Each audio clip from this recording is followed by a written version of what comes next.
مستحضر طبي عشبي لعلاج مشاكل الجهاز التنفسي، آمن للأطفال والكبار. يلا بينا.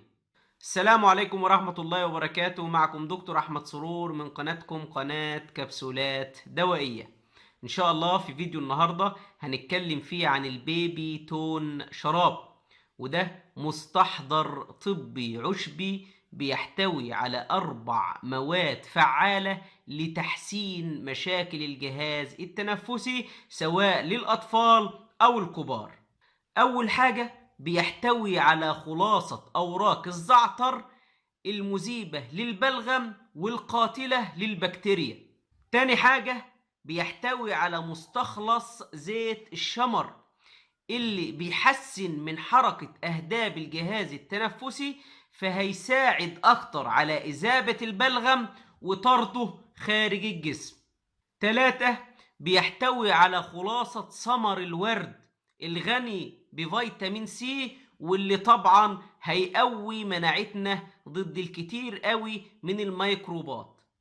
4 بيحتوي يا جماعة على شمع أو صمغ النحل، وتقريبا هو المنتج الوحيد اللي بيحتوي على شمع النحل. وطبعا شمع النحل ده يا جماعة منتج من منتجات النحل، واللي بيزود مناعتنا ضد البكتيريا. وبسبب ال4 مكونات دول البيبي تون بيستخدم لتحسين الجهاز التنفسي عند الكبار والأطفال، بيستخدم لتقليل أعراض السعال، بيستخدم لإذابة وطرد البلغم، وكمان بيستخدم لتقوية مناعتنا. وده يا جماعة شكل البيبي تون شراب، موجود في الصيدليات بلونين، اللون الأزرق واللون الأخضر. بالنسبة للون الأخضر يا جماعة بيبقى بيحتوي على السكر، أما اللون الأزرق بيبقى خالي من السكر، وطبعا هيبقى مفيد جدا للأشخاص اللي عندهم السكر. وطبعا الاتنين يا جماعة طعمهم مستصاغ جدا بطعم الجوافة، سواء كان البيبي تون العادي أو البيبي تون الخالي من السكر.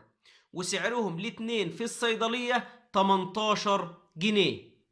وبالنسبة يا جماعة للجرعات، الأطفال فوق ال3 سنين هياخدوا 5 سنتي 3 مرات يوميا، أما الكبار والبالغين فالجرعة هتكون 10 سنتي 3 مرات يوميا. وطبعا يا جماعة لازم نخلي بالنا إن أثناء الحمل خصوصا أول 3 شهور من الحمل يحذر استخدام البيبي تون شراب. يا رب يكون الفيديو بتاع النهاردة مفيد بالنسبة لكم، ولو عجبكم اشتركوا في القناة ودوسوا لايك وفعلوا زر الجرس علشان يوصلكم كل جديد. شكرا والسلام عليكم ورحمة الله وبركاته.